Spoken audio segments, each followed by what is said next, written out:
Skipta skoðanir mínir einhvern mál. Mér finnst það svo ótrúlega mikilvægt. Leggur þitt að mörgum til að gera beðið fyrir betri stað. Ég þetta eitthvað sem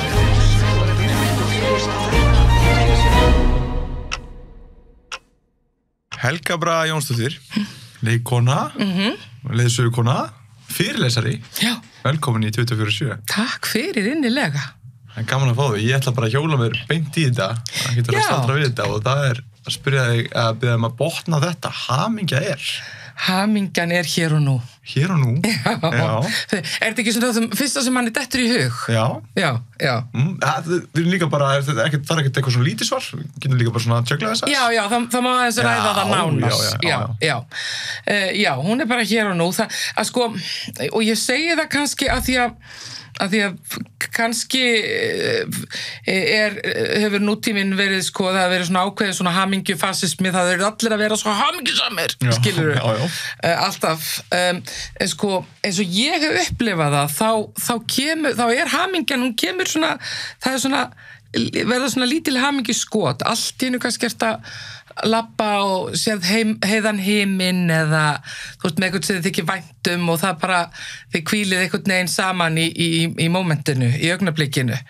Það er eitthvað svona, mér finnst þetta að koma svona búpp, sko, einhvern veginn svona eins og lítil svona einhvern veginn bladra, svona svífur og eða eins og lítill fugl, hamingjufugl sem svífur svona framhjá og já, þú veist, þá ertu einhvern veginn í svona algeri sátt við þig og lífið og augnablikið.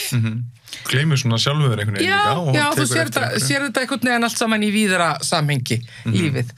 Það finnst mér einhvern veginn, það kemur svona, já, í einhverjum ákveðnum augnablikum þegar þú gerir þér grein fyrir.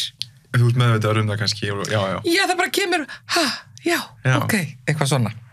Algjörlega, þá maður ekki að hugsa fortíðina eða framtíðina. Nei, maður hér og nú. Þess vegna var það fyrsta sem ég dettur í hug. Mér finnst áhugavert líka pælingin sem hún komst með hamingjufasismann. Í rauninni að þú veist, það virðist eins og sé mikil pressa í lífinu á fólki að eina markmiði sé að verða hamingjusamur. Já, nákvæmlega. En síðan kannski skilningur sem fólk hefur í hamingju bara eitthvað augnablik sem maður upplifar jákvæðar tilfinningar og það bara hamingja, skilur við? Já, ég held sko hamingja sé mitt svona, það er þessi sátt við lífið, held ég, já. En það líka eins og ég var að tala hamingjufasisma, þetta náttúrulega sko, þetta ákveðin business sko, þú veist, þið vitið, það svona wellness businessin sko, að það verður bara allir að vera svo hamingjusamir alltaf, en þannig það ekki, þú veist, lífið upp og niður og það stundum erfitt og stundum skemmtilegt og alls konar.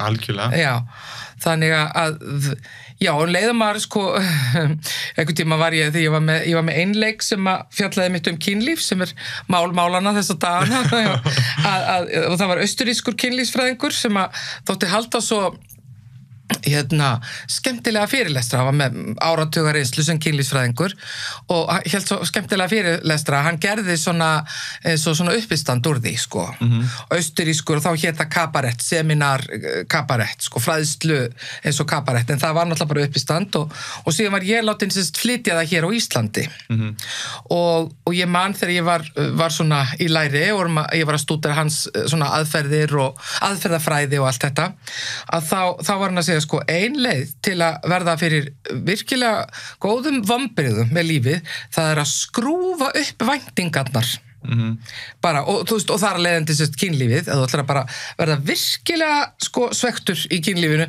þá voru að skrúfa upp væntingar til kynlífs og þá náttúrulega bara lífsins í heild sko. Þannig að maður alveg ofboðslegar væntingar, þá ákveðin hætta á vonbrigðum sko. Algjörlega. Já. Það var einhver setning sem ég fyrir alltaf í tattoo til eins, ég sagðist alltaf tattoo en setning á sig sem kom frá Buddha eða svoleiðis, að the key to happiness væri low expectations. Sko það bara Buddha og Bernhard Ludwig sem ég var að læra hjá. Já. Þeir eru bara að ganga sama veginn sko, greinilega. Þú nú verið að iðka hugleiðslu og núvitund í nokkur ára, eða ekki? Jú, ég var svo heppin að kynnast svona ákveðinni aðferðafræði þegar ég var bara fyrir 97 minni mig og þá ég var út í Bandaríkjunum og þá fór ég á svona svokallað satsang, svona samkomu hjá indverskum gúrú og Og í kjölfyrið á því þá fór ég svona einmitt að huga svona í þessa hugleiðslu hvað segir maður þetta hugleiðslu ferðalag og líka þá var ég grænmetisæta og svona það breytti svolítið lífi mínu og þetta eitthvað svona sem ég hef alveg haldið fyrir mig og ekkert sko ég hef farið á svona satsang oft einu svona ári, stundum tvisvar en núna þetta hef ég ekkert farið að þetta svona stoltið stórar samkomur þannig að síðan í COVID hef ég ekki farið ég farið til Indland, til Bandaríkjanna út allan heim Er það þá svona bara svona í ákveðin tíma sem þú ert í svona búðum? Já, þetta eru svona oft svona svo satsang yfir einhverja 3 daga. Já, og hefur bara einhvern veginn gefið lífi mínu gildi. Já, og þetta er náttúrulega ekki trúarbrögð eða neitt slíkt og kostar enga peninga og bara svona, já, ákveðin aðferð við að vera í núinu. Hvað gert? Maður har heyrt stundum að þessi svona, oft svona, maður slettir svo mikið silent camps og svona, skilur að þessi stundum bara hljóð, eða hvað gert í svona, þetta líka bara að vera að kenna núvundundir? Já, þetta svona, þetta, þú veist, það svolítið erfitt að útskýra þetta. Já, það auðvitað ákveðin hugleiðsla frá snemma morgnana og síðan er þessi gúru sem að talar og svo Q&A en sko iðkunin náttúrulega hjá fólki heima. En ég ekki sko eins og svo kallaðir initiated. I'm a seeker. Skilur, ég hef ekki farið í gegnum ákveðna svona serimóníu og það ekkert endilega sko markmiðið heldur þetta bara svona þetta svona partur af minni leið, hamingjuleið eða meira kannski svona leið til sátta og líka sjá veröldina og bara lífið í töluvert víðara samhengi Já, það margt sem að svona höfðar til mín, sko, sem þessi svona, já, hvernig þú kemur fram við sjálfa þig og aðra og allar verur. Sko, það til dæmis partur af að vera grænmetisæta og þú veist að vera ekki að drepa dýr til að þú nærist, því það þarf ekkert, sko. Og svo náttúrulega, þetta svona í seinni tíð, sko, ef maður orðin mjög meðvitaður umhverfisþáttinn. Já. Og svo framvegis. Og þetta sko, þarna eru öll trúarbrögð, öll kyn, öll þjóðerni og þetta svona pínu, þetta indversku gúru og það svona þessi friðarhugsun. Algjörlega. Svo nú margir bútarnir sem segja, sko, því fleiri sem huglega því meiri friður sem í sálu hverjar einustu mannesku, því meiri möguleikar á friði í heiminum. Já. Og sko þessi, það gengur svo mikið út á að sameina. Að reyna að sameina okkur í því hver við erum sem manneskjur og náttúrulega bara verur, allar verur.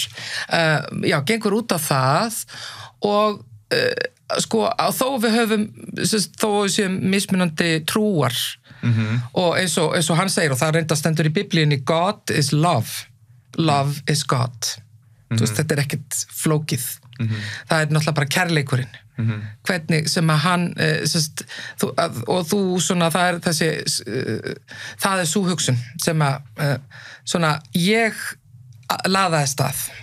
Algjörlega, því að það svo mikið svona ég á móti þér og smá sundrungur og svona það svo margt miklu meira samleitt með okkur og við erum öll mannleg og lifum sömu tilveru og mér svo áhugavert varandi, sko, þú nefndir áðan með haminguna, af því að sko lífið ég sé bara lífið, það lífið þjáning, það náttúrulega fyrst í sannleiku búddisma og það bara krefjandi, ég rauð vandamála og áskoruna og við eldumst og fólki kringum við eldumst og við veikjumst og logst eigið, þetta bara þjáning. Já.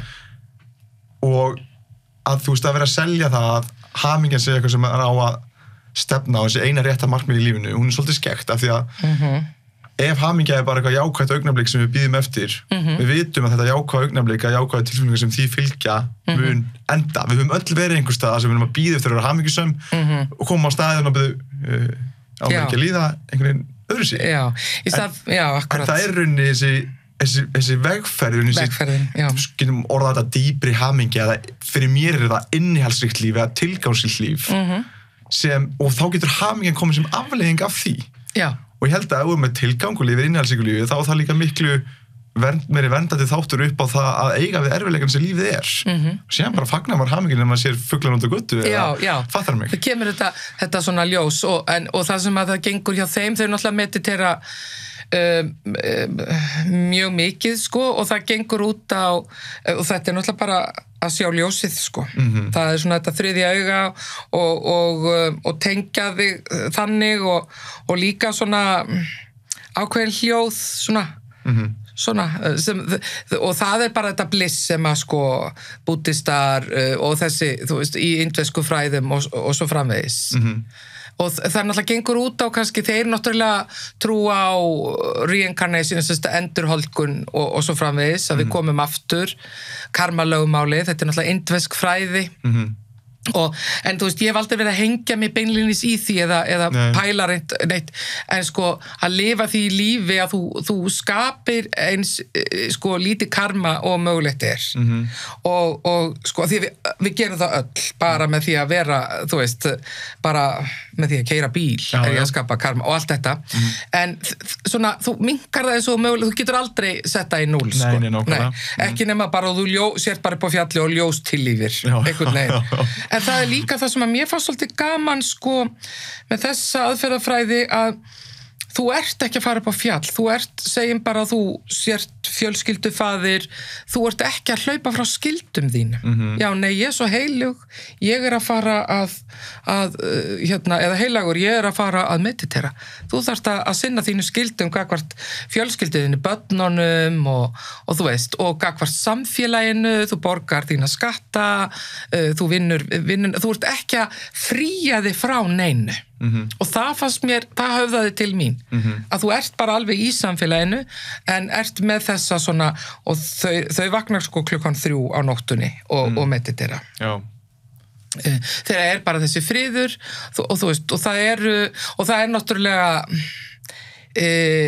það er ekkert verið að chilla mikið með Netflix sko og eitthvað svona þú veist, að horfa sjónvarp eða eitthvað og þú veist, það er bara ég er ekki alveg komið þangað ég er að þá chilla með Netflix já, sjáum til bara, já Hvaða bók er átt mest áhrif á þig og hvað lærðir af henni?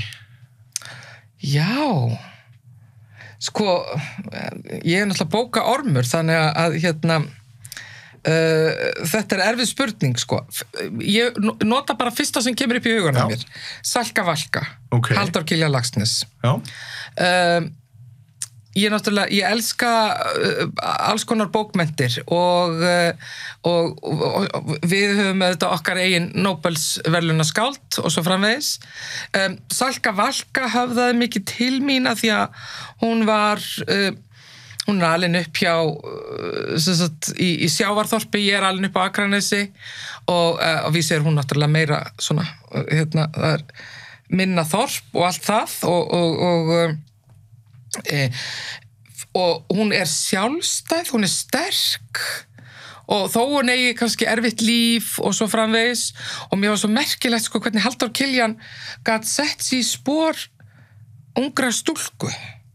Það var einhvern veginn mér varst hann alveg sko tala inn í mitt hjarta og það sko hafði áhrif á mig og að því leyti ég til dæmis sko þegar ég sótt leiklistaskólan þá tók ég þá lék ég ákveðin mónológ úr Sölku Völku ég man alltaf bara hún sagði peningar er ekki bara peningar það er líka, þú veist, þá er hann að útskýra að það er ákveðin orka, þú veist, það er eitthvað sko sem að þú ert búin að leggja á þig og það er þetta svona þú veist, þetta að hafa sitt virði og hún rís upp sko úr sínum kannski erfiðu aðstæðum og svona stendur keik Og það það sem að mér fannst svona, já, hún hafði bara mjög mikil áhrif á mig og svo sá ég náttúrulega leiksýninguna þegar ég var 16 ára í Iðnó, hérna í gamla daga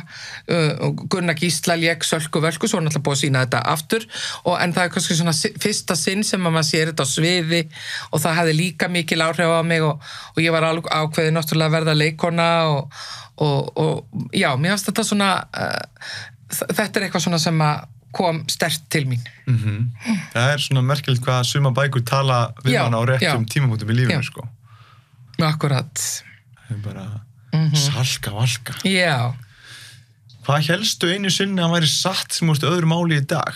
Eitthvað sem þú þurft að aflæra? Já, það nú ansi margt sem ég þurft að aflæra. Við getum sagt, sko, að ég hafi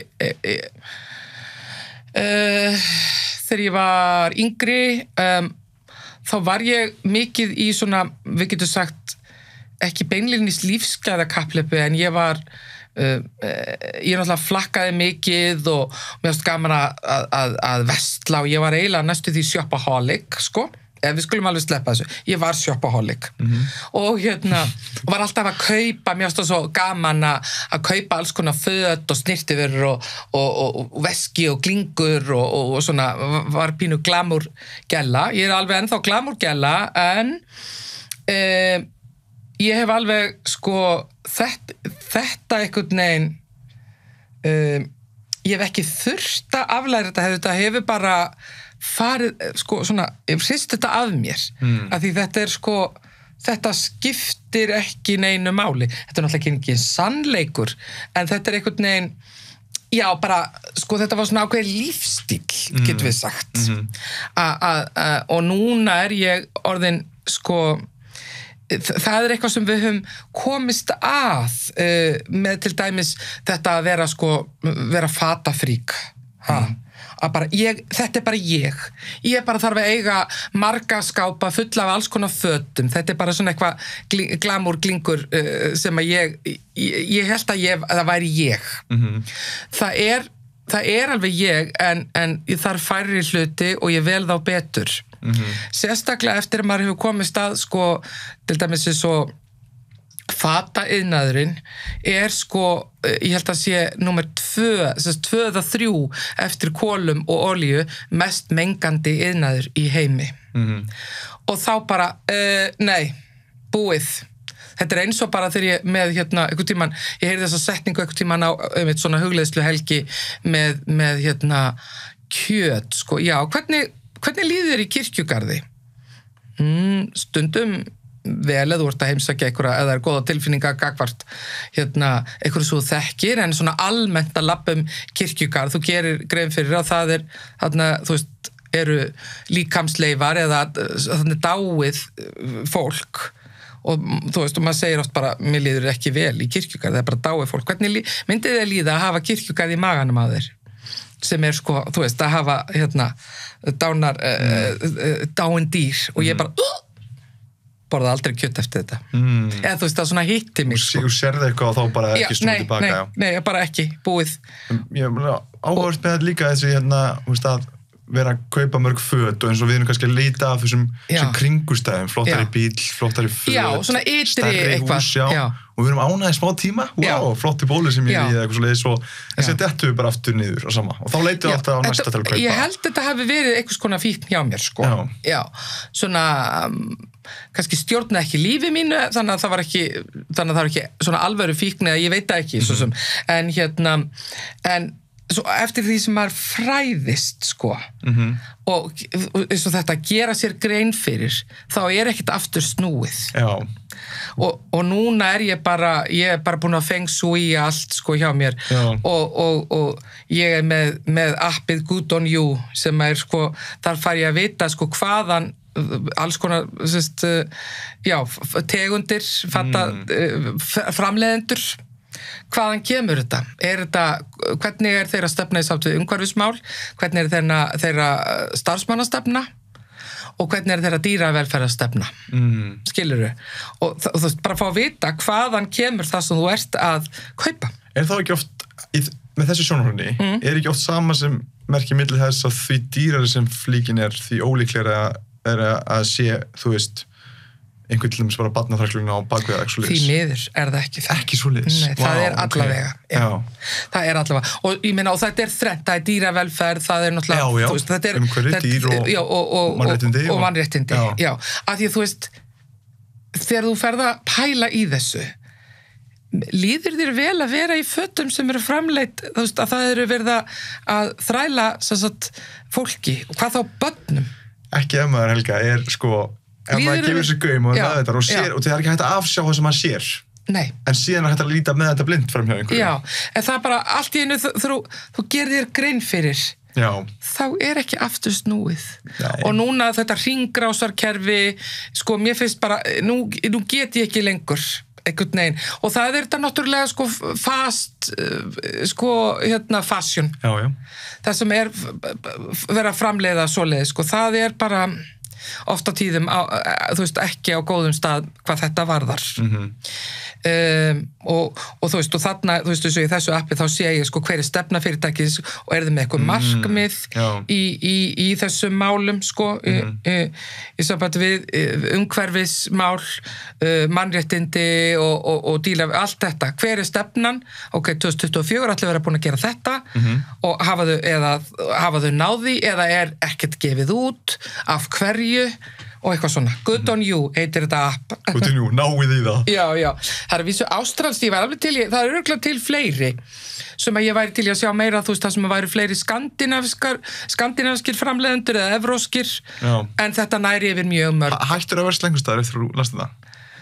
Já, ég nenni ekkert að vera ég ekkert að vera að fara sko nei, ég vera eitthvað svona, þú veist, fólk bara fræðir sér sjálf. Algjörlega, good on you. Ég ekki að dæma eitthvað, ég bara getur gert það fyrir mig. Þú gerir sjálf og síðan bara geta aðri komið og... Já. Þannig að þetta svona, þarna hef ég gjörbreyst, sko. Að þetta var partur af svona hver ég var og bara... Og ég var alltaf bara í alls konar, þú veist, merkjum og það var svona einhver skvísulætin. Þau hafa bara breyst, sko. Þú veist, þannig að þetta svona aðeins partur af því. Ég veit ekki hvað þetta kannski svona aðeins, ég að segja aðeins frá þessu. Samt bara. En eins og aftur, þetta bara fyrsta sem kom upp í hugana mér. Algjörlega. Já. Heyri, mér langar til að trufla ykkur aðeins til að þakka styrktaralunum podcastins. Kristall.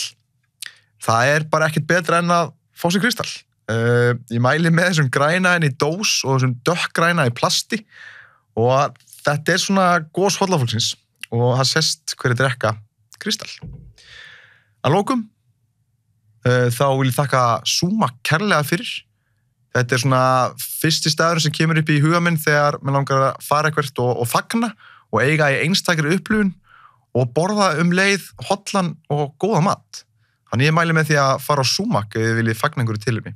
En annars vil ég bara leið og ég þakka þessum styrktaralunum og þessum styrktaralunum sem ég nefndi í byrjun og koma fram á milli í YouTube-vídeónum að þá vil ég þakka ykkur kærlega fyrir að gefa ykkur tíma til að horfa af því að ég mjög þakkláttur fyrir það að þið sé að verja ykkar tíma í að horfa og hlusta á 24/7 og án ykkar þá væri ég ekki hér og fengi ekki tækifæri til að gera þetta áfram þannig að bara takk kærlega fyrir og vonandi að þið njóti vel.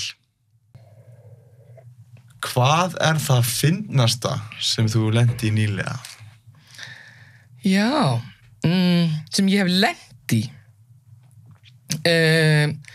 Ég náttúrulega bara, sko þannig kannski ekki í dag eða í gær, en það var náttúrulega sko, ég var bara heima hjá mér að horfa á veðurfréttir og allt í einu bara sagði veðurfréttakonan að það væri stormsveipur sem héti Gyða og ég náttúrulega bara tók síman og tók þetta upp og það var Gyðasól sko, þú veist, sem breyttist í Gyðasól alveg á staðnum sko.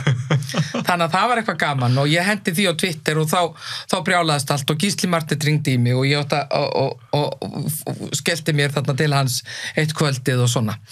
En svo alls konar bara svona litli hlutir einhvern veginn sem að maður alltaf að lendi í bara svona alls konar lítið sko, sem að já, og ef það mjög fyndið þá nota ég það í uppstandi mitt og alls konar svona, þannig að ég með nokkur svoleið sem alltaf að heyra, sjá og þá nota ég það í uppstandi. Þetta nefnilega sko þetta að vera uppistandari, þá það er að vera með þessi svona kannski grínglerugu og svo þarf maður að nótera hjá sér, annarkvort að talin á, þú veist, gera svona raddnótur eða bara skrifa hjá sér, allt svona litla fyndna, þetta litla fyndna sem maður lendir í svona í daglegu lífi og sér og alls konar. Já. Er það þjálfa sig að verða fyndin? Eða fattar mig? Ástu þess að taka niður, taka eftir? Já, sko, þegar þú ferð að vinna við það að vera fyndin, þá er þetta svona aðferðin að þessi gríngleri og þú ert alltaf og þú skrifar niður og svo velur þú úr og svo þegar þú ert að fara að vinna efni að þá ertu með, og þannig hef ég alltaf unnið sko, að vera þá meðvitt og þá ertu með bara hugmyndabankaðinn og svo bara velur þú eitthvað sem hugmyndum sem þú ætlar að vinna úr. Já. Þjálfa, já, þetta til dæmis er hægt að þjálfa upp hvernig þú byggir upp í stand, en svo er það bara svo persónubundið hvort að fólk fyndið eða ekki, þú veist, og það er líka afstætt af því að sumum finnst eitthvað fyndið sem öðrum finnst ekki. Já. Þannig að það er bara mjög afstætt. Var Gyða Sól til með einhvern þessum hætti það? Nei, Gyða Sól var nú reynda var til, sko, strákarnir skrifuðu fyndin skets, fóstbræður mínir, sko, einhvern svona gæja sem að, þú veist, þetta er svona einhverju strákahópur og einhver gæja sem að var bara vanur að vera með einhverjum ægilegum skvísum alltaf og mætir allt í einu með nýja kærustu og hún er svona strákastelpa eða, ég vil ekki einu sinni skilgreina hana þannig, hún er bara einhvern veginn ekki í þessum skvísugýr og þá varð, og ég var látin leika, hún sagði svona fyndið bara eitthvað pönnunni og var mikið inn í bílum og var svona, þú veist, svona, hún var íþróttastelpa og var svona ekki hinn típiska skvísa, skulum við segja. Og svo bara varð hún til og hún er svona blanda af mörgum, sko, hún er blanda svolítið af einmitt nokkrum svona íþróttastelpum sem ég man eftir á Akranesi og líka frænda mínum sem að tala bara svona mjög hress og svona klár kall, sko, og flöti og já, þannig að hún er svona blanda og margir halda, já, er það herma eftir þessari? Nei, þetta er bara úr mínum ranni, sko, karakterinn. Þeir skrifuðu upphaflega sketsin og síðan Þorsteinn Guðmundsson skrifaði með mér fullt áfram, sko, þegar Gyða Sól sem sagt var lifnaði og var í fóstbræðunum. Svo hef ég aðeins haldið áfram, ég hef valið það samt mjög vel, aðeins leikið í auglýsingum og svo bara allt í hennu spratt hún upp á den daginn. Hún bara, og ég einu sinni, þetta var bara fyrsta taka, sko, þú veist, ég var ekkert að taka þetta aftur, ég bara, nei, spólaði aðeins tilbaka og tók þetta upp og bara, já, ég var ekki að ritskoða mig neitt. Nei. Þannig að það er ekki langt til að segja hana? Nei, hún kom bara kemur bara. Já, hún kom bara, já. Ég meina þegar það er búið að skýra heilan stormsveip, sko. Viðvörun, rauða viðvörun, já. Já, maður hefur legið nokkuð sinnum yfir Gyðu Sól. Yndislegt, já. Hún er líka góð. Já, hún er góð. Hún er góð stelpa, já. Hver er uppáhalds tilvinnunin þín og af hverju? Tilvitnunin, já. Ég eiginlega búin að segja þér hana. Ok. God is love, love is God. God is love, love is God. Já. Sem þýðir bara kærleikur. Það er bara kærleikurinn. Bara lifi ljósið og kærleikurinn. Já. Ég er bara þar. Já. Ég er svo einföld með þetta. Já. Þó ég sé mjög flókin. Ertu flókin? Já, svona. Mér finnst gaman að kafa á dýpið. Já. Það er skemmtilegt og ég sportar ekki, það er alltaf aðeins að kafa undir yfirborðið. Varst svona leitandi? Já, ég hef alltaf verið rosalega leitandi.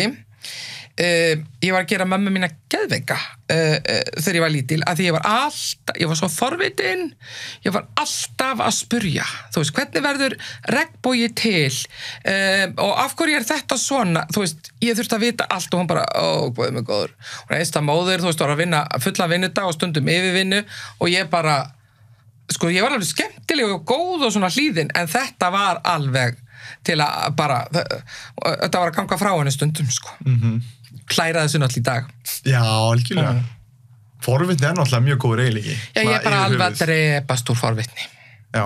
það bara verður alltaf og meira sér sko, ef ég að horfa á eitthvað þá ég alltaf að googla heyrðu, já þetta, hvaðan kemur þessi pæling byrju, hvenær hann fættur þessi höfundur eða, og eitthvað, þessi leikonu, byrju, ég kannast svo við ég alltaf Hældi hvað, lært mikið að því? Já, ég bara fóða gaman og svo veit ég alls konar sem að kannski einskis nýtt en já, bara fyrir mig, bara forvitni já. Það styrkla ekki Já, mér finnst það skemmtilegt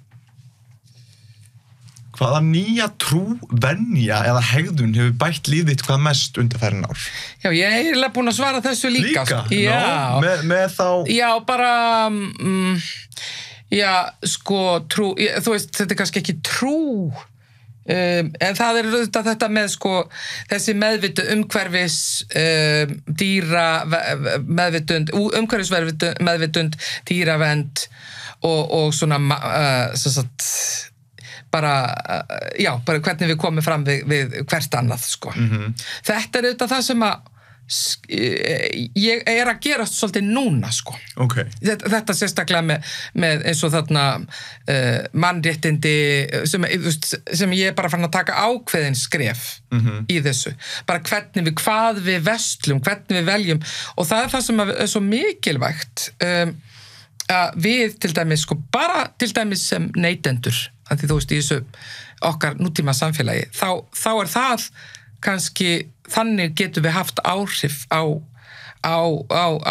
svona, þú veist, hagkerfið, getum við sagt, sko. Já, saman svo talar áðan ef allir myndi huglega hvernig þið fríður í ef allir myndi velja vera ans betri eða meðvitaðri neytendur þá myndum við hafa einhver áhrif, sko. Já. Ég hef alltaf rosalega mikla trú á ég hef rosalega mikla trú á ábyrgð einstaklingsins algjörlega út af því að, þú veist ég held að ef allir tækir sér til saman hvað það eða bara segjum að allir tækir sér til að reyna að vera betri í þetta allir hún í gær bara eitthvað lítið hversu betri heim mættu við Já, og svo er það náttúrulega, sko og þetta náttúrulega, þú veist, að bera ábyrgð á heilsu sinni og sko andlegri og líkamlegri og andlega er alveg mikilvæg, hún byrjar þar andlega, þetta andlega heilbrigði og svo er það náttúrulega svo er þetta með tækifærið sko hvaða tækifæri höfum við sko, sem manneskjur, það er svo sem ekkert að líta fram hjá því Nei, algjörlega við varum misjum tækifæri Já, ég meina ég vona bara hérna hvað beri gæfa til að fara til þess að niðurgreiða sálfræðiþjónustu að því við þurfum á því að halda bara sem samfélag að geta, að því það er allir sem er með einhvers konar áföll eða tráma, mjög margir getum við sagt og því meira sem þú vinnur úr því og þetta veist nú að þetta sem kannski sálfræðingur og allt það sem við vinnum úr því betur erum við sett til að takast á við erfiðleika, ég meina það bætir bara ónæmiskerfið og fólk er meira útsett sem hefur orðið fyrir miklu tráma algjörlega og það er hægt að vinna úr þessu öllu það er með góðri hjálp já, þannig þurfum við líka að leggja mér áherslu á að forvinna þetta held ég líka með bara okkar Já, jafnvel bara fóreldrunsregna fyrsta barn, skilur mig? Byrja bara þar, sko, áður en að fólk lendir í grípa fólk áður en að dettur ofan í fossinu oft talaðum, sko. Já. En líka þetta bjóði upp á Já, svo gerist lífið. Það er allir með, það byrja allir með sín börn og með lífið og þú ætlir að gera það besta, alltaf. Já. Svo bara, svo gerist lífið. Svo gerist lífið. Já. Og það, allir verður einhvern öðru sinni heldur en helst, sko. Já. Það er alls konar. Sjúkdómar, slys, bara það sem er, sko.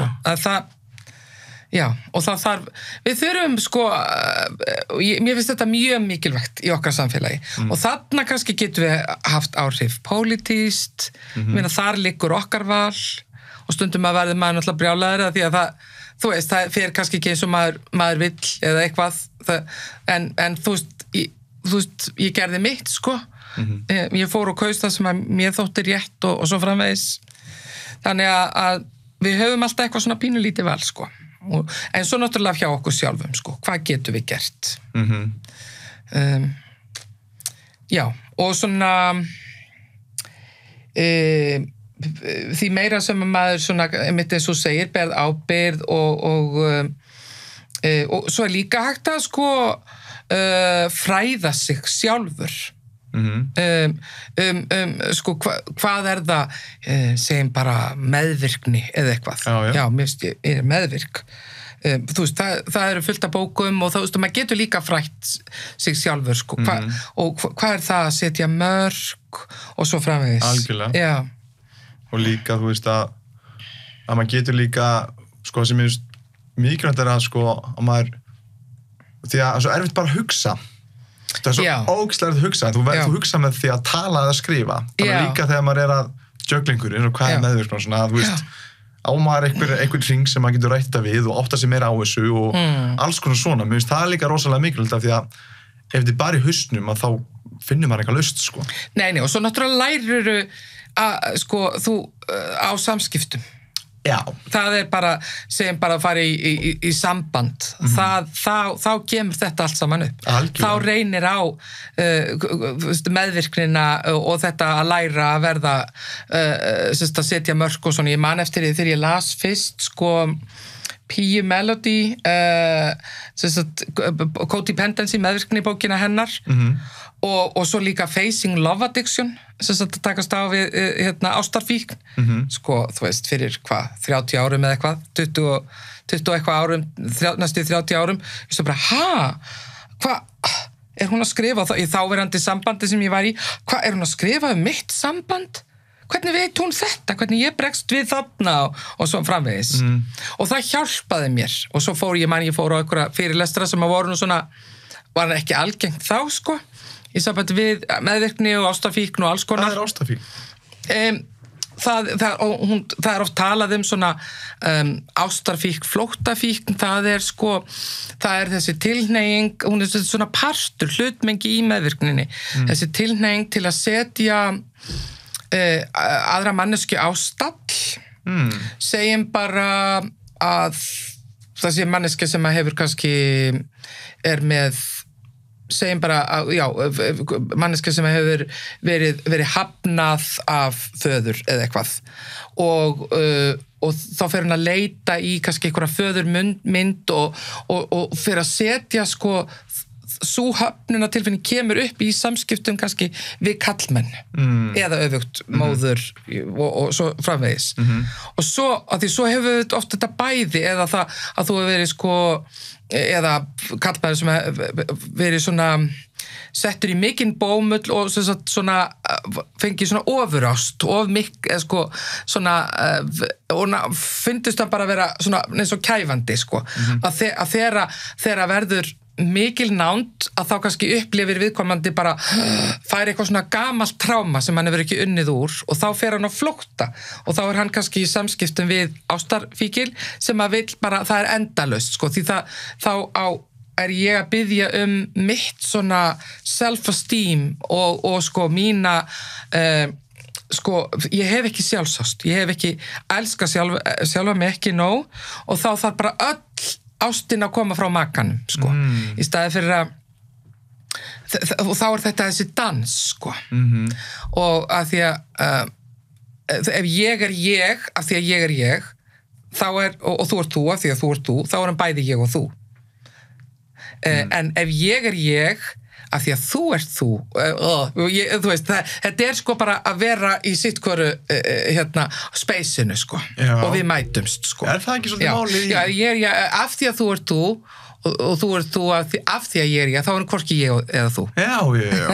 Ég hef vonið sér að koma sér rétt frá mér. Það er að lýsa leið skilur bara með eins og ég sé fyrir mér allavega bara hvernig sambundið að vera. Það séu svona tveir hringir, svona sjálfstæðar einstaklingar og það er miðja sem er bara stuðningur á í ást og allt þetta sem fólk mætist og deilir lífinu og uppljónum og svona.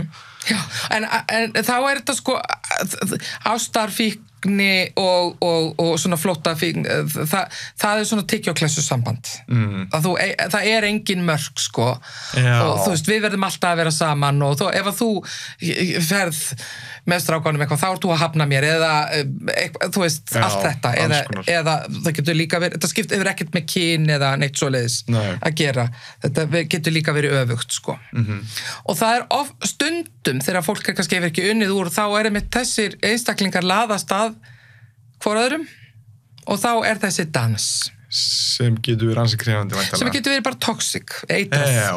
Getur verið eitrað, sko. Mhm.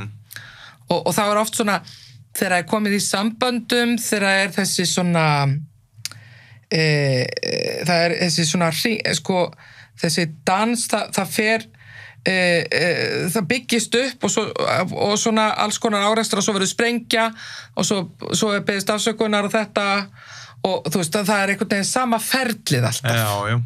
og þá einhvern veginn já, þá er erfitt að komast úr þeim svona, eins og svona cycle þessum hring sko, svona sem eitraða hring sko Áhugavert. Já, ég var mikið að pæla í þessu þú veist, þegar ég var fyrir svona kannski 20 árum skilur ég er ekki, af því svo þegar maður verður kannski er búin að vera heila ákveðin atriði þá ert ekki að laðast eða kallar ekki á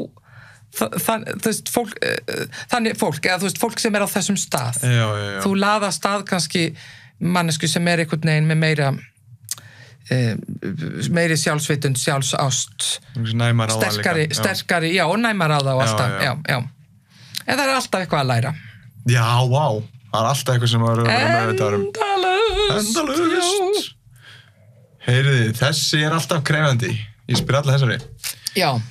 Ímyndaði þér að var ekki hægt að dæma þig og gæti það frá einni skoðun sem gæti verið túlkuð sem óvinsæl öðrum. Óvinsæla skoðun. Ok. Við vitum að ef við myndum hætta að borða kjöt þá myndum við geta fætt alla í heiminum. Ok. Já, og auðvitað smám saman myndum, þú veist, fækka dýrum í heiminum, sko, og við værum ekki að framleiða dýr í raun og veru.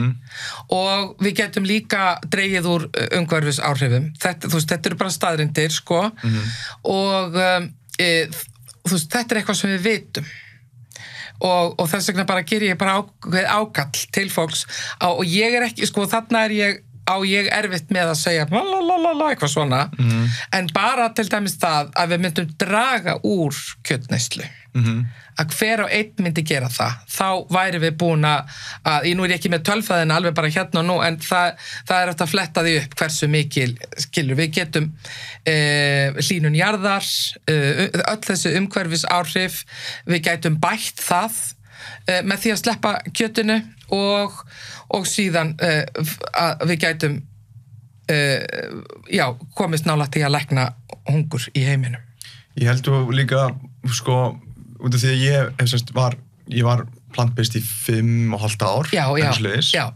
Og ég er ekki lengur reyndar en þú veist. Já. En það sem komið svo góðan punkt á það var að þú veist, þú þarft ekki, að því ég held að sem hræðir fólk, það eru skilgreiningar, skilurðu, að verða all-in, en þú veist, en að sleppa að eiga kjötlausa mánudag, eða prófa að sleppa mjólkurvörum í viku, eða prófa að borða, úst, veganor? Já, þú veist, það er bara, mér finnst það rosa jákvætt og gott. Og þess vegna, sko, þetta hef ég þori, því ég er búin að vera svo lengi, sko, í þessu, að því að ég, sko, að því þú veist, minn meistari og svona, það er meira svona lead by an example. Ég hef aldrei gert svona. Þess vegna hef ég aldrei, sko, verið að segja, ef að þú, veist, að því að ég, sérstaklega hérna í gamla dag, borðar ekki kjöt, þú veist, fólk var svo hneykslað á mér, þú veist, fyrir 22 árum. Það bara var mjög hneykslað. Og þess vegna einsetti ég mér að skipta mér aldrei af því hvað aðrir borðuðu. En svona með batnandi heimi að þessu leyti að þá hef ég svona leyft mér að einmitt segja bara þetta, að því það er sko þessi svart-hvíta hugsun, það er sko, ef þú ert að gera eitthvað svona breytingar, það verður að koma frá þér sjálfum. Algjörlega. Þú getur ekki sagt einhverjum, hætt þú að drekka eða hættu að borða sykur eða hættu að kaupa drasl eða eitthvað. Lífstílsbreytingar eða einhvers konar breytingar verða að koma frá þér sjálfum. Og þú nær aldrei að breyta einhverjum svona, sko, með því að benda á og ráðuleika strax, sko. Nei. Þú veist, það verður að koma frá okkur sjálfum, það er bara eina á okkar þörfum. Og ég held að það sé nefnilega máli að því ég upplifði þetta sama og þú þegar ég var plant-based. ég var bara lead by example. Ég var aldrei, einhvern veginn kjötur frá mig, ég var aldrei að benda á eitthvað svona. Og ég held líka til þess að fá, ef fólk sem í veganheimum vill fá fleira fólk inn í þetta, að þá þetta leiðin að planta einhvern fræjum, en ekki vera að segja hann setja út á hann og ef hann að borða eitthvað ákveð, heldur bara svona upplýsa og kannski bara svona mér maður mjúkari nálgun held ég. Þá myndir fólk ekki streytast á móti. Já, ég veit það er nú málið sko, því ef að fólk upplifir að það sé ráðist á það. Sem þetta fólk upplifir þegar maður segist bara ekki, þegar maður segist, ég bara vegan. Já, ég get aldrei bara hægt að bara kjött. Já, betur hvað farið prótínið þitt og hérna, hvað þeim dýrin og ég hætti að segja, þegar ég var á stímil, þá hætti ég að segja fólki frá þessu. Það líka sko, partur af þessu sko að því nú ég hef aldrei verið vegan, þú veist, bara grænmetisæta og ég meiri sem að borða stöku fisk núna, þannig ég eiginlega pescatarian, sko. Hann við mig góðu, ég sko ekki heilug. En mjög langt frá því. Og það eitthvað svona sem ég tók inn fiskinn á tímabili núna í kringum, sko, breytingaskeið. Það bara eins og ég þyrfti eitthvað meira omega, getur vel verið ég fari burtu frá því og verði bara plant-based ellismellur, alveg. En, og ég reyndar held að við verðum það, sko, ef við má vera þarna, að því að við gefum okkur, það má enginn dæma því, það má enginn dæma, að þá verðum við 50 ár, þá verðum við bara öll vegan, vegna þess að við höfum ekki lengur efna því að nýta allt þetta land í að framleiða dýr, við höfum ekki lengur efna því, og hugsanlega ef að framheldur sem horfir, ef við breytum ekki þá erum við búin að eyða lífríki sjávar og fataðinaður við erum búin að, það nú þegar verið að eyðileggja lífríki ár, vötn og svo framvegis og þau eru orðin menguð og Indonésiu, Indlandi, víðar þú veist, ef við breytum ekki þá erum við bara að eyða lífríkinu sko. Þannig við verðum að breyta að því ennþá þarna sko. Út en þarna sko? Já 100%? Já. Síðast spurningin, ef þú mættir einungis koma einu skilaboði á framfæri út lífið til annara einstaklinga, hver væri svo skilaboð? Já, það náttúrulega þetta að ég ennþá í þessari ábyrgð sko, hvernig við náum að því meira sem við náum að finna þennan kærleik hjá okkur sjálfum og að fylla sig af þessum kærleika og þá náum við ennþá betur að elska hvert annað og það þetta sko kærleikurinn og hlusta á hvert annað í kærleika ég held að það sem að skiptir eiginlega öllu máli. Ég held að myndi leysa ansi margt sko. Já. Ef þú nærð að lifa þar, vera þar í kærleika, þá gefur það þér kannski, og þá það sem þú gefur frá þér. Því þú hefur öðlast það sjálfur, og þá það sem þú gefur frá þér til fjölskylduðinnar, til vina, umhverfisins, samfélagsins, allra vera, einhvern veginn, sem samferðað þér, sko, í þínu samfélagi. Þannig að þetta byrjar þar. Það bara God is love, love is God. Bara all you need is love. Ég þarna, sko. Ég og John Lennon og þeim. Þú og John Lennon, ég held að sé bara, sko, alltaf gott heldur en að fara að tala eitthvað meira. Þannig að þetta var bara frábær lokaorð. Þannig að Helga, þakka kærlega fyrir að koma og tala. Það var mjög gaman og haltu áfram að láta ljósið skína. Takk fyrir sömuleiðis. Takk kærlega. Takk fyrir mig.